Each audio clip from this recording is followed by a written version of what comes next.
हरि ओं छात्राः, इदानीं संस्कृत अवधिः। किं सर्वे कुशलिनः खलु? सर्वमस्ति कुशलम्। आदौ वयं संस्कृतस्य प्रार्थनां कुर्मः। प्रार्थनया कक्षायाः आरम्भः भवतु। पठामि संस्कृतं नित्यं, वदामि संस्कृतं सदा, ध्यायामि संस्कृतं सम्यक्, वन्दे संस्कृतमातरम्। भो प्रियाः छात्राः, अद्य अहम् एकां कथां श्रावयामि। भिन्नभिन्नक्रियाकलापाः अपि सन्ति।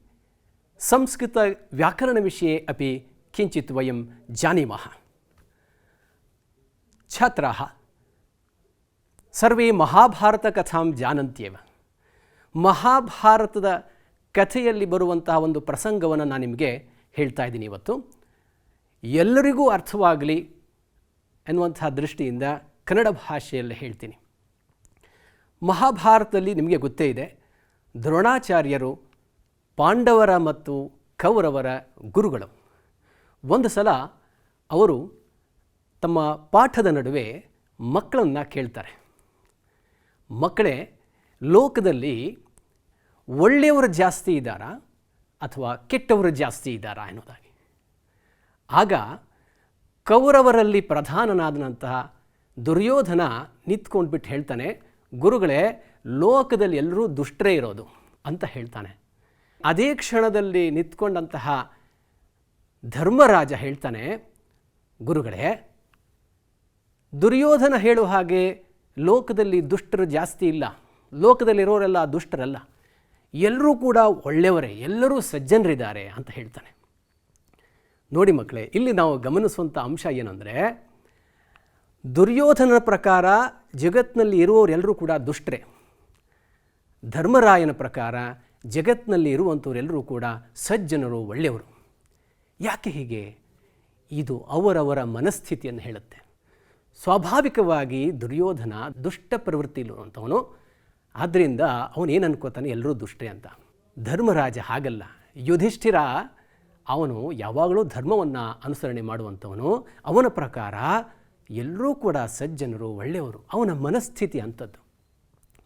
ನಾನು ಯಾಕೆ ಈ ಕಥೆಯನ್ನು ಆರಂಭದಲ್ಲಿ ಹೇಳಿದೆ ಅಂದರೆ, ಸಂಸ್ಕೃತದ ವಿಚಾರವಾಗಿ ನಾವು ಬಂದಾಗ ಬಹಳಷ್ಟು ಜನರಿಗೆ ಆ ರೀತಿಯಂಥ ಮನಸ್ಥಿತಿ ಇದೆ. ಸಂಸ್ಕೃತ ಅಂದರೆ ಒಂದು ಕಠಿಣವಾದಂಥ ಭಾಷೆ, ಇದು ಕೇವಲ ಒಂದು ವರ್ಗಕ್ಕೆ ಸೀಮಿತವಾದಂಥ ಭಾಷೆ ಅಥವಾ ಕೇವಲ ಒಂದು ಜಾತಿಯ ಜನರಿಗೆ ಸೀಮಿತವಾದಂಥ ಭಾಷೆ.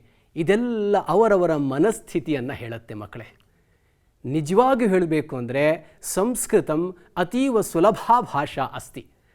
ಅತಃ ಯೇ ಸಂಸ್ಕೃತ ಭಾಷಾಂ ಕಠಿಣ ಇತಿ ಚಿಂತಯಂತಿ ತೇಷಾಂ ಮನಸ್ಥಿತಿ ತಥಾ ಅಸ್ತಿ. ನಾವು ನೈಜವಾಗಿ ನೋಡಿದಾಗ ಸಂಸ್ಕೃತ ಭಾಷೆ ಅನ್ನುವಂಥದ್ದು ಸುಲಭವಾದಂಥ ಭಾಷೆ. ಸರ್ವೇಪಿ ಜಾನಂತು ಇಯಂ ಭಾಷಾ ಸಂಸ್ಕೃತ ಭಾಷಾ ಕಠಿಣಾ ನಾಸ್ತಿ, ಸುಲಭಾ ಏವ ಅಸ್ತಿ. ತರ್ಹಿ ಸುಲಭಾಂ ಏನಾಂ ಭಾಷಾಂ ಪಾಠಯಿತುಂ ಇತೋಪಿ ಸುಲಭತರಾಂ ಕರ್ತುಂ ಅಹಮತ್ರ ಆಗತಃ ಅಸ್ಮಿ. ಅದ್ಯ ವಯಂ ಕಿಂಚಿತ್ ವ್ಯಾಕರಣವಿಷये ಪಠಾಮಃ. ಸುಬಂತಃ ಇತಿ ಪ್ರಕರಣಮಸ್ತಿ. ತತ್ರ ಶಬ್ದರೂಪಾಣಾಂ ಪರಿಚಯಃ ಅಸ್ತಿ. किं नाम सुबन्तः इति इत्युक्ते संस्कृते छात्राः त्रिविधानि पदानि भवन्ति. भवन्तः जानन्त्येव, पदं त्रिविधमस्ति. सुबन्तं, तिङन्तम्, अव्ययम् इति त्रिविधं पदं. पुनः आगतमस्ति सुबन्तं नाम किम् इत्युक्ते नामपदं. तिङन्तं नाम किं? क्रियापदम्. अव्ययं नाम किं? ನಾಮ ಯತ್ ಪದಂ ಪರಿವರ್ತನಂ ನ ಭವತಿ ತಾದೃಶಂ. ನಾಮಪದಗಳು, ಕ್ರಿಯಾಪದಗಳು ಮತ್ತು ಅವ್ಯಯಗಳು ಎನ್ನುವುದು ಹಾಗೆ. ಹಾಗಾದರೆ ಈ ನಾಮಪದಗಳಿಗೆ ಸುಬಂತ ಅಂತ ಸಂಸ್ಕೃತದಲ್ಲಿ ಯಾಕೆ ಹೇಳ್ತೀವಿ? ಸುಬಂತಂ ಇತ್ಯಸ್ಯ ಅರ್ಥಃ ಯಸ್ಯ ಪದಸ್ಯ ಅಂತೆ ಸುಪ್ರತ್ಯಯಃ ಭವತಿ ತಾದೃಶಂ ಪದಂ ಸುಬಂತಂ ಭವತಿ. ಏವಮೇವ ಯಸ್ಯ ಪದಸ್ಯ ಅಂತೆ ತಿಂಗ್ ಪ್ರತ್ಯಯಃ ಭವತಿ ತಾದೃಶಂ ಪದಂ ತಿङಂತಂ ಭವತಿ.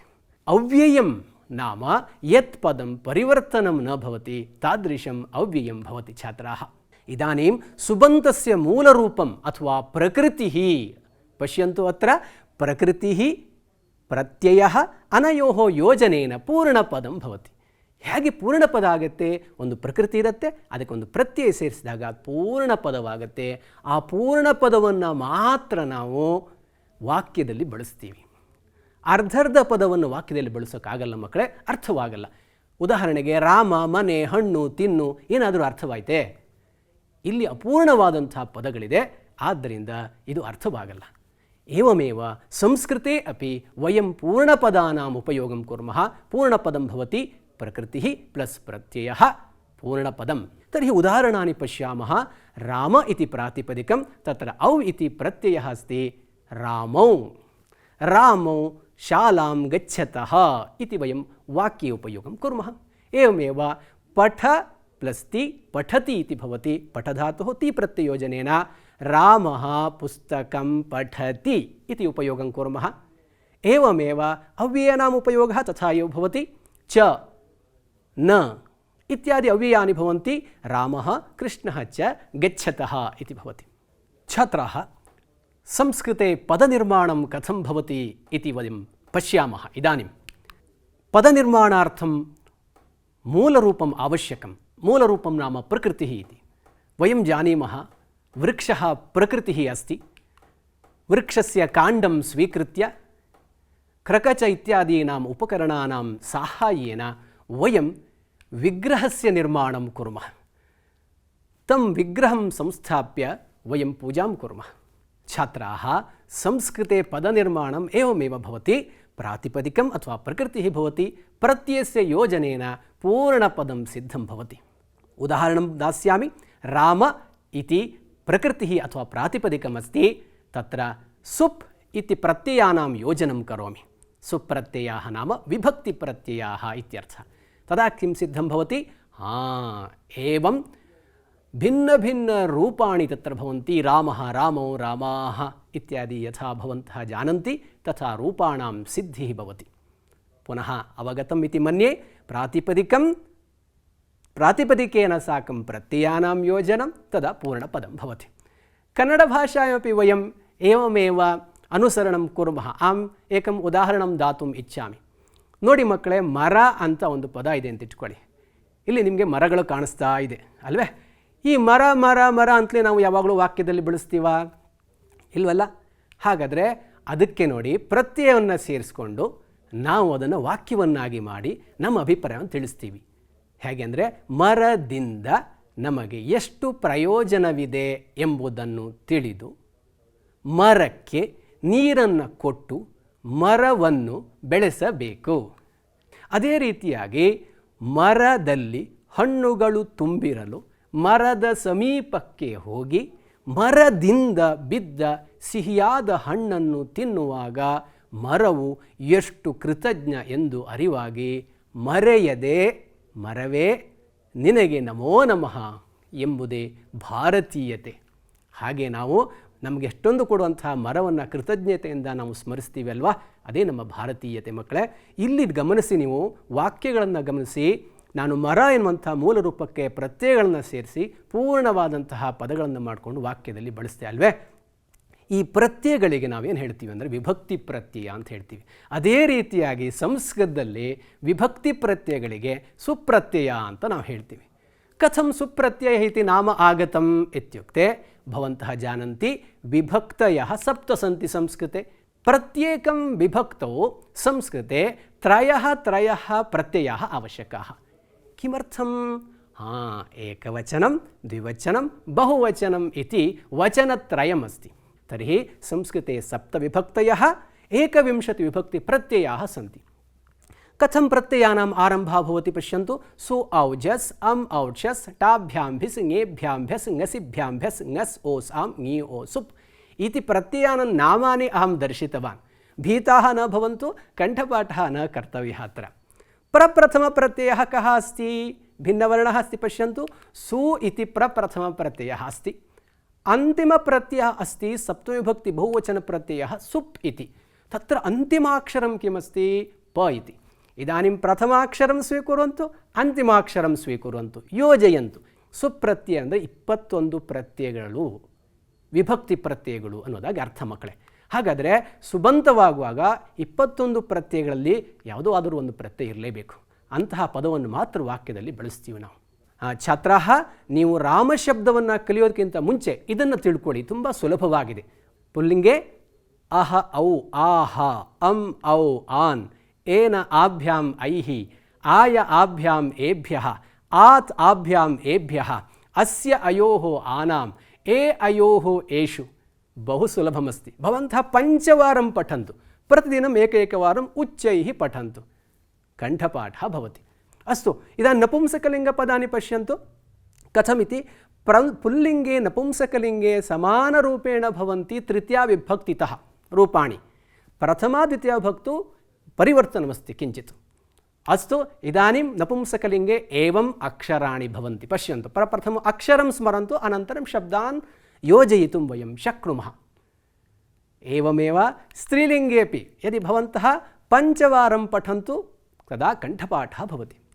स्त्रीलिङ्गे एवमस्ति आ ए आह आम् ए आह अया आभ्याम् आभिः आयै आभ्याम् आभ्यः आयाः आभ्याम् आभ्यः आयाः अयोः आनाम् आयाम् अयोः आसु. एवं छात्राः भवन्तः पुंलिंग स्त्रीलिंग नपुंसकलिंगದ ಈ ಅಕ್ಷರ ರೀತಿಯಾದಂತಹ ಸೂತ್ರವನ್ನು ಒಂದು ಪತ್ರದಲ್ಲಿ, ಒಂದು ಪೇಪರಲ್ಲಿ, ಒಂದು ಶೀಟಲ್ಲಿ ನೀವು ಬರೆದು ನೀವು ಓದುವಂತಹ ಅಧ್ಯಯನದ ಒಂದು ಕೊಠಡಿಯ ಗೋಡೆಗೆ ನೀವು ಹಾಕಿಟ್ರೆ ಪ್ರತಿ ದಿವಸ ಬರುವಾಗ ಹೋಗ ನೋಡ್ತಾ ನೋಡ್ತಾ ನಿಮಗದು ಕಂಠಪಾಠ ಆಗುತ್ತೆ. ಕೇವಲ ಪುಸ್ತಕದಲ್ಲಷ್ಟೇ ಅಲ್ಲ, ಮಸ್ತಕದಲ್ಲೂ ಕೂಡ ಅದು ಕಾಪಿ ಆಗುತ್ತೆ. ಆದ್ದರಿಂದ ಈ ಕೆಲಸವನ್ನು ತಪ್ಪದೇ ಮಾಡ್ತೀರಲ್ವ ಮಕ್ಕಳೇ? ಹಾಗೆ ಅದನ್ನು ಸುಲಭವಾಗಿ ನೆನಪಿಟ್ಕೊಳ್ಳೋಕ್ಕೆ ನಾನೊಂದು ಸೂತ್ರ ಥರ ಹೇಳ್ಕೊಡ್ತೀನಿ, ಅದನ್ನು ಕಲ್ತ್ಕೊಳ್ಳಿ. ಅಹ ಅಂ ಏನ ಆಯ ಆತ್ಸ್ಯ ಏ ಅಂ ಅಂ ಏನ ಆಯ ಆತ್ಸ್ಯ ಏ ಅಹ ಅಂ ಏನ ಆಯ ಆತ್ಸ್ಯ ಏ ಅಂ ಅಂ ಏನ ಆಯ ಆತ್ಸ್ಯ ಏ ಆ ಆಂ ಯಾ ಯೈ ಯಾಹ ಯಾಹ ಯಾಂ ಆ ಆಂ ಯಾ ಯೈ ಯಾಹ ಯಾಹ ಯಾಂ ಪುಂನ ಪುಂಸಕಸ್ತ್ರೀಲಿಂಗೇಷು ಪುಂನ ಪುಂಸಕಸ್ತ್ರೀಲಿಂಗೇಷು. अस्तु, इदानीं विभक्तिसूत्रमनुसृत्य शब्दाः कथं भवन्ति इति पश्यन्तु. पुंलिङ्गे अहं यथा उक्तवान् तथा अह अम् एन आय आत्स्य ए इत्यस्ति खलु. तत्र रामशब्दम् अहं दर्शितवान्. रामः रामं रामेण रामाय रामात् रामस्य रामे इति. एवमेव नपुंसकलिङ्गे एकं पदं स्वीकृत्य एकवचने दर्शयामि. अम् अम् एन आय आत्स्य ए इत्यस्ति. वनं वनं वनेन वनाय वनात् वनस्य वने. स्त्रीलिङ्गे कथं भवेत् इति केवलं सूत्ररूपेण वदामः. आ आं या यै याः याः याम् इति अस्ति. अत्र उमा उमाम् उमया उमायै उमायाः उमायाः उमायाम्. अस्तु, इदानीं रामभक्तिं रामविभक्तिं दर्शयितुं कश्चन कविः बहु सुन्दरं श्लोकं रचितवान् अस्ति. रामो राजमणिः सदा विजयते रामं रमेशं भजे. आहा, बहु सुन्दरः श्लोकः. रामो राजमणिः, रामः राजमणिः सदा विजयते. सः राजसु श्रेष्ठः अस्ति, तादृशः अत्युत्तमः अस्ति, सः मर्यादापुरुषोत्तमः, सः सदापि विजयते. विजयं सदा तस्य एव भवति. रामं रमेशं भजे. रामं द्वितीया भक्ति. रामं रमेशं, रमायाः पतिः अस्ति, सः लक्ष्मीपतिः अस्ति, तादृशं रामं रमेशम् अहं भजे, अहं स्तौमि इत्यर्थः. द्वितीया भक्ति अत्र अस्ति. तृतीया भक्ति. रामेणाभिहता निशाचरचमूः रामाय तस्मै नमः. रामेण अभिहताः, सन्धि अस्यत्र. रामेण अभिहताः निशाचरचमूः, राक्षसानां सैनिकाः निहताः मारिताः इत्येव. रामेण तृतीया भक्तिः. तस्मै रामाय नमः. रामाय चतुर्थी विभक्तिः. तस्मै रामाय नमः. रामान्नास्ति परायणं परतरं. रामात् नास्ति पंचविभक्ति. रामात्, रामाभ्यां रामेभ्यः. रामान्नास्ति परायणं परतरं रामस्य दासोऽस्म्यहं. तो रामात् अन्यतमः श्रेष्ठः नास्ति कोऽपि. तस्य रामस्य दासः अहम् अस्मि. रामस्य षष्ठीविभक्तिः अस्मि. रामे चित्तलयः सदा भवतु मे. सप्तमीविभक्तिः अस्ति. रामे रामयोः रामेषु. रामे चित्तलयः, मम चित्तलयः अथवा मम मनः रामे एव तिष्ठतु, लयं प्राप्नोतु. ಭೋ ರಾಮ ಮಾಮುದ್ಧರ, ಭೋ ರಾಮ ಹೇ ರಾಮ ಮಾಮುದ್ಧರ ಮಾಂ ರಕ್ಷ ಇತಿ. ಆಹಾ कियान् सुन्दरः श्लोकः. छात्राः श्लोकं सदापि स्मरन्तु, श्लोकेन साकं विभक्तिमपि स्मरन्तु. बहु सम्यक्. इदानीं भवन्तः विभक्तिशब्दान् जानन्ति एव, रामशब्दं जानन्ति. किञ्चित् एकं क्रियाकलापं वयं कुर्मः. राममन्दिरनिर्माणकार्यं प्रचलति, भवन्तः सर्वे जानन्ति. वयमपि अस्माकं किञ्चित् योगदानं दद्मः संस्कृतक्रियाकलापे. अस्तु, तर्हि अत्र इष्टिकाः इतस्ततः पतिताः सन्ति. ताः इष्टिकाः उपयुज्य वयं राममन्दिरस्य निर्माणं कुर्मः, सोपानानि रचयामः. पश्यामः, प्रथमं किं पदं भवेत्? प्रथमम् अस्तु, इष्टिकाः योजयित्वा सोपानानि रचयत. प्रथममस्ति रामः इति. द्वितीयं भवति रामं. तृतीयं किं भवेत्? तृतीयं सोपानं रामेण. बहु सम्यक्.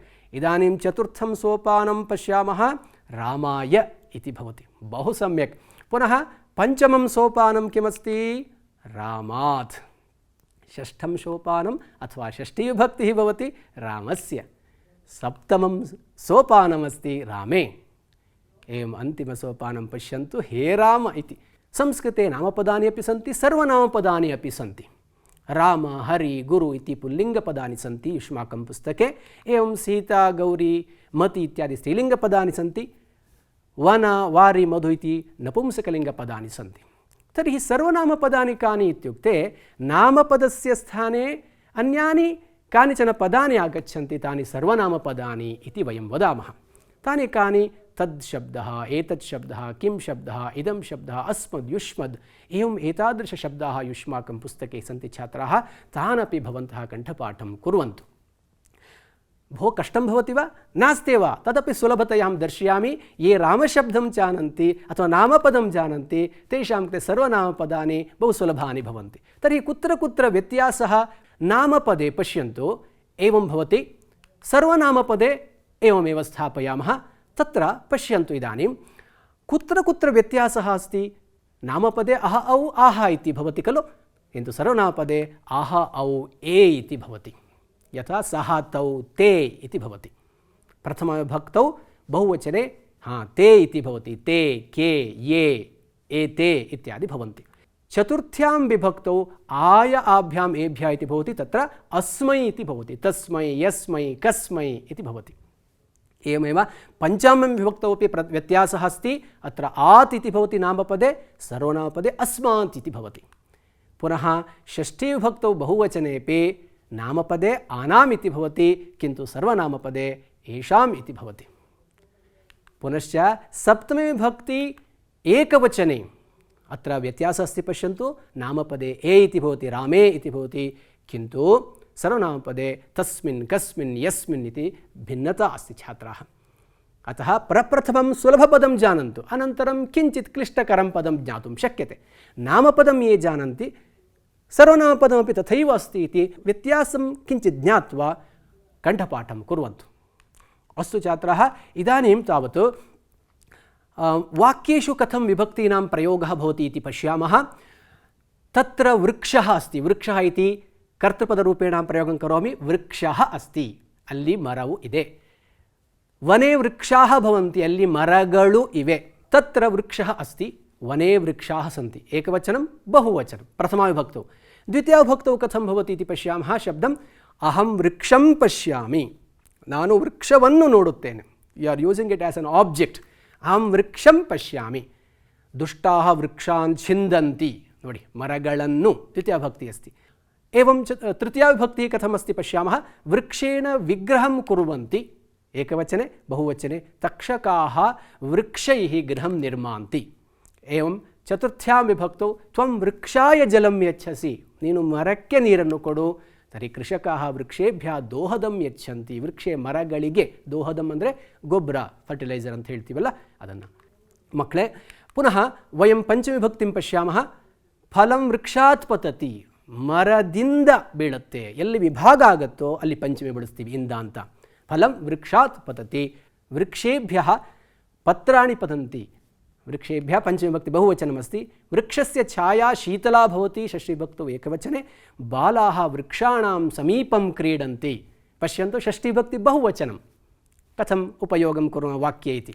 पुनः सप्तम्यां विभक्तौ वृक्षे ಲೊಕೇಶನ್ ಅಂತ ಹೇಳ್ತೀವಿ, ಮರದಲ್ಲಿ ನೀಡಃ ಅಸ್ತಿ. ನೀಡಃ ನಾವು ಗೂಡು ಅಂತ. ವೃಕ್ಷೇ ನೀಡಃ ಅಸ್ತಿ ಬಹುವಚನೆ. ವಿಹಗಾಹ ವೃಕ್ಷೇಷು ನಿವಸಂತಿ. ವೃಕ್ಷೇಷು ಸಪ್ತಮಿ ವಿಭಕ್ತಿ ಬಹುವಚನಂ. ಹೇ ವೃಕ್ಷ ಕೃಪಯಾ ಫಲಂ ಯಚ್ಛ. ವಯಂ ಪ್ರಾರ್ಥನಾಂ ಕುರ್ಮಃ ಹೇ ವೃಕ್ಷ ಫಲಂ ಯಚ್ಛ. ಮರವೇ ನನಗೆ ಹಣ್ಣನ್ನು ಕೊಡು. ಏವಮೇವ ಬಹುವೃಕ್ಷಾಃ ಸರ್ವಾನ್ ರಕ್ಷತ. ಬಹುವೃಕ್ಷಾಃ ಸರ್ವಾನ್ ರಕ್ಷತ ನಾಮ ಹೇ ವೃಕ್ಷಾಃ ಸರ್ವಾನ್ ಅಸ್ಮಾನ್ ರಕ್ಷತ ಇತ್ಯಸ್ತಿ. अस्तु छात्राः, इदानीं परीक्षायां पदपरिचयं शिक्षकाः पृच्छन्ति, तत्र किं किं लेखनीयम् इति वदिष्यामि, अत्र पश्यन्तु। सुबन्तस्य परिचयं कुरुत इत्युक्ते लिङ्गविभक्तिवचनानि तत्र लिखेयुः. ಯಾವ ಲಿಂಗ ಇದೆ, ಯಾವ ವಿಭಕ್ತಿ ಇದೆ, ಯಾವ ವಚನ ಅಂತ ಬರೀಬೇಕಾಗುತ್ತೆ. 3 ಲಿಂಗ ಇದೆ, 7 ವಿಭಕ್ತಿ ಇದೆ, 3 ವಚನ ಇದೆ, ನಿಮ್ಗೆ ಗೊತ್ತೇ ಇದೆ. ತಥೈವ ತಿङन्त ಪ್ರಕರಣೆ ಲಕಾರಃ ಕಃ ಪುರುಷಃ ಕಃ ವಚನಂ ಕಿಂ ಇತಿ ಪೃಚ್ಛಾಮಃ. 10 ಲಕಾರ ಇದೆ, ಅದರಲ್ಲಿ ಕೇವಲ 3-4 ಲಕಾರ ಮಾತ್ರ ನೀವು ಕಲ್ತ್ಕೋಬೇಕು. ಪುರುಷಃ ಕಃ ಪ್ರಥಮ ಪುರುಷ, ಮಧ್ಯಮ ಪುರುಷ, ಉತ್ತಮ ಪುರುಷ ಇದೆ. ಏಕವಚನಂ, ದ್ವಿವಚನಂ, ಬಹುವಚನಂ ಅಂತ ಇದೆ. ಪುನಃ ಅವ್ಯಯಕ್ಕೆ ಇದು ಯಾವುದು ಇರಲ್ಲ ಮಕ್ಕಳೇ, ಅವ್ಯಯ ಹಾಗೆ ಇರುವಂಥದ್ದು. ಸಂಸ್ಕೃತೆ ಭವಂತಃ ಏನಂ ವಿಷಯಂ ಜಾನಂತು. ಸಂಸ್ಕೃತೆ ಲಿಂಗವಿಭಾಗः ಪ್ರಕೃತಿ ಪ್ರತ್ಯಯಾನುಸಾರಂ ಏವ ಭವತಿ. ಅತ್ರ ವಯಂ ಅರ್ಥಂ ನ ಪಶ್ಯಾಮಃ. ಪ್ರಾತಿಪದಿಕಸ್ಯ ಅಂತಿಮಾಕ್ಷರಂ ಲಿಂಗಂ ನಿರ್ಣೇತುಂ ಸಹಾಯಂ ಕರೋತಿ. ಅಂದರೆ ಯಾವುದು ಮೂಲ ರೂಪ ಇದೆಯಲ್ಲ ಮಕ್ಕಳೇ, ಆ ಮೂಲ ರೂಪದ ಕೊನೆಯ ಅಕ್ಷರ ನೋಡಿ, ಅದು ನಿಮಗೆ ಸ್ವಲ್ಪ ಸಹಾಯ ಮಾಡುತ್ತೆ. ಇದು ಪುಂಲಿಂಗನ, ಸ್ತ್ರೀಲಿಂಗನ, ನಪುಂಸಕಲಿಂಗನ ಅನ್ನೋದಕ್ಕೆ. ರಾಮ ಅಕಾರಾಂತ ಶಬ್ದ ಅಸ್ತಿ. ಕಥಂ? ಋ ಆ ಮು ಅ. ಅಂತಿಮಾಕ್ಷರಂ ಕಿಮ್ ಅಸ್ತಿ ಅತ್ರ? ಅ ಇತಿ. ಅತಃ ಏತತ್ ಪದಂ ಅಕಾರಾಂತ ಪದಂ. ಏವಮೇವ ಸುಬಂತಂ ಅಂತ ನಾವು ಹೇಳಿದ್ವಲ್ಲ, ಯಾಕೆ ಅಂದರೆ ಸುಪ್ರತ್ಯಯ ಅಂತ್ಯದಲ್ಲಿ ಇರುವಂಥ ಶಬ್ದ. ಇದು ನಿಮಗೆ ಸುಬಂತದ ಪರಿಚಯ ಮಕ್ಕಳೇ. ಅಹಮತೀವ ಸಂತುಷ್ಟಃ ಅಸ್ಮಿ, ಭವಂತಃ ಸಮ್ಯಕ್ ಜ್ಞಾತವಂತಃ ಇತಿ ಭಾವಯಾಮಿ. ಅತಃ ಕಾನಿಚನ ಉಪಾಯನಾನಿ ಗಿಫ್ಟ್ ಆನೀತವಾನ್ ಅಸ್ಮಿ. ಭವದ್ಭ್ಯಃ ಅಹಂ ಇದಾनीಂ ಉಪಾಯನಾನಿ ದಾಸ್ಯಾಮಿ. ಭವಂತಃ ಮಹ್ಯಂ ಏಕಂ ಸಾಹಾಯ್ಯಂ ಕುರ್ವಂತು. ನಾಮ ಅತ್ರ ಉಪಾಯನಾನಿ ಸಂತಿ. ತಾನಿ ಉಪಾಯನಾನಿ ಇದಾनीं ಪುಂಲಿಂಗಪದಾನಿ ವಾ ನಪುಂಸಕಲಿಂಗಪದಾನಿ ವಾ ಅಥವಾ ಸ್ತ್ರೀಲಿಂಗಪದಾನಿ ವಾ इति भवन्तः एव वदन्तु. अत्र तिस्रः द्रोण्यः सन्ति. द्रोणीषु वयं स्थापयामः लिङ्गानुगुणं. पुल्लिङ्गद्रोण्यां, स्त्रीलिङ्गद्रोण्यां, नपुंसकलिङ्गद्रोण्यां वयं स्थापयामः. प्रप्रथममस्ति, ओ किमपि वस्तु आगतमस्ति. किं वदन्ति संस्कृते? चमसः. अस्तु छात्राः, तर्हि चमसः कुत्र भवति? पुंलिङ्गपदमस्ति चमसः इति. अस्तु, द्वितीयं वस्तु किमस्ति? ओ एतस्य किं नाम संस्कृते? कूपी इति. तर्हि कूपी कुत्र भवेत्? स्त्रीलिङ्गपदमस्ति. एवमेव अग्रे पश्यामः किमस्ति? ओ एतत् आवश्यकमस्ति, किमपि वस्तु आगतं. लेखनी अस्ति. तर्हि लेखनी ओ स्त्रीलिङ्गपदं. किमर्थम्? ई इति अस्ति तत्र. लेखनी स्त्रीलिङ्गपदं. पुनश्च अग्रे किम् आगतमस्ति वस्तु? किं वदामः संस्कृते? मापिका इति. तर्हि मापिका स्त्रीलिङ्गपदमस्ति. बहु सम्यक्. एवमेव अन्यत् किमपि युष्माकम् इष्टतमं वस्तु किमपि आगतमस्ति. अस्तु, अत्र कुत्र भवेत्? एतत् कन्दुकम् इति. नाम सम्यक्, संस्कृते कन्दुकम् इति वदामः. कन्दुकं नपुंसकलिङ्गपदमस्ति. कन्दुकम्. अस्तु, तर्हि नपुंसकलिङ्गपदमध्ये तत्र द्रोण्यां स्थापयामः. अग्रे किम् आगतमस्ति पश्यामः. ओ एषः दीपः अस्ति. तर्हि दीपः पुंलिङ्गपदमस्ति. एवम्. ओ किमस्ति एतत् जानन्ति भवन्तः? पुस्तकम् आगतमस्ति. तर्हि पुस्तकं नपुंसकलिङ्गपदमस्ति. अस्तु छात्राः, इदानीं भवन्तः सर्वं सम्यक् ज्ञातवन्तः. तर्हि दृढीकरणार्थं कांश्चन प्रश्नान् अहं पृच्छामि. ಇಲ್ಲಿ ಕೆಲವಷ್ಟು ಪ್ರಶ್ನೆಗಳನ್ನು ನಾನು ಕೇಳ್ತೀನಿ. ಪ್ರಪ್ರಥಮಃ ಪ್ರಶ್ನः अस्ति. संस्कृते प्रधानतया पदानि कति विधानि सन्ति? सम्यक्, उत्तरं पूर्णरूपेण भवेत्. संस्कृते प्रधानतया पदानि 3 विधानि सन्ति. द्वितीयं प्रश्नम् अहं पृच्छामि. नामपदस्य मूलरूपं किम्? प्रातिपदिकम् अथवा प्रकृतिः. बहु सम्यक्. नामपदस्य मूलरूपं प्रातिपदिकम्. संस्कृते कति विभक्तयः सन्ति? संस्कृते सप्तविभक्तयः सन्ति इति उत्तरम्। द्वितीयमहाप्रश्नं पश्यामः। रिक्तस्थानं पूरयत। रमाशब्दस्य तृतीया विभक्तिः डैश् डैश् डैश् इति अस्ति। रमा इति आस्ति, अतः स्त्रीलिङ्गपदं। स्त्रीलिङ्गपदे तृतीया विभक्तिः कथं भवेत्? रमया, रमाभ्यां, रमाभिः इति भवेत्। द्वितीयः प्रश्नः फलेन डैश् डैश् इति अस्ति। फलेन, फलाभ्यां, फलैः इति भवेत्। कथमस्ति? डैश् डैश् तेषां। पश्यन्तु, तेषाम् इति अस्ति, रामशब्दे शाम् इति न भवति। तर्हि अहम् एकं लघुसूत्रं वदिष्यामि। यथा भवन्तः जानन्ति राम नाम सत्य है इति वदन्ति खलु, तथा एव वयमेव एकं सूत्रं रचयामः। नाम शाम षष्ठी है, एकं लघुसूत्रं। राम नाम सत्य है, नाम शाम षष्ठी है। यत्र नाम इति भवति वनानां षष्ठी विभक्ति बहुवचनं, तथा एव शाम इति भवति तेषां, येषां, केषां। तर्हि तेषाम् अस्ति। षष्ठी विभक्ति एकवचने तस्य इति भवति, द्विवचने तयोः, बहुवचने तेषाम्। इदानीं विजातीयपदं वयं पश्यामः। सीतायाः रमायै ताभिः मतिः इत्यस्ति। अत्र किं पदं समूहेतरमस्ति पश्यामः। ताभिः इति सर्वनामपदम् अस्ति। ताभिः इति पदं सर्वनामपदम् अस्ति, अतः समूहेतरपदं। द्वितीयं पश्यामः। शिवं पुस्तकं मुकुन्दं देवं। पुस्तकम् इति पदं विजातीयपदं। भवानी, फलानि, धनानि, पत्राणि। पश्यन्तु, फलानि, धनानि, पत्राणि नपुंसकलिङ्गपदानि। फलं फले फलानि, धनं धने धनानि, पत्रं पत्रे पत्राणि। किन्तु भवानी, भवानी नाम पार्वती, तर्हि स्त्रीलिङ्गपदम्, अतः विजातीयपदं। वचनं परिवर्तयत इत्यस्ति। वानराः फलानि खादन्ति। एकवचने कथं भवति? वानरः फलं खादति, एवं भवेत्। द्वितीयः प्रश्नः। सः प्रश्नं न लिखति। बहुवचने कथं? ते प्रश्नान् न लिखन्ति। अस्तु छात्राः, तृतीयं प्रश्नं पश्यामः। अहं पुष्पम् आनयामि। द्विवचने कथं भवेत्? आवां पुष्पे आनयावः इति द्विवचनमस्ति। एवं वचनपरिवर्तनस्य अपि भवन्तः अभ्यासं कुर्वन्तु। तर्हि छात्राः, भवन्तः एतावत्पर्यन्तं बहु सम्यक् अध्ययनं कृतवन्तः सुबन्तस्य विषये। सुबन्तः नाम ನಾಮಪದಂ, ನೌನ್ಸ್ ಇತಿ ಆಂಗ್ಲ ಭಾಷೆಯ ವದಂತಿ. ಕನ್ನಡದಲ್ಲಿ ನಾವು ನಾಮಪದಗಳು ಅಂತ ಹೇಳ್ತೀವಿ. ಆ ಪದದ ಪರಿಚಯನ ನಾನು ನಿಮಗೆ ಮಾಡಿಕೊಟ್ಟಿದ್ದೀನಿ. ಭವಂತಹ ನಾಮಪದಾನಿ ಪೂರ್ಣಪದಾನಿ ಉಪಯುಜ್ಯ ವಾಕ್ಯಾನಿ ರಚಯಂತು, ಸಂಸ್ಕೃತೇನ ಸಂಭಾಷಣಂ ಕುರ್ವಂತು. ವದಾಮಿ ಸಂಸ್ಕೃತಂ, ನಮಾಮಿ ಭಾರತಂ. ಧನ್ಯವಾದः.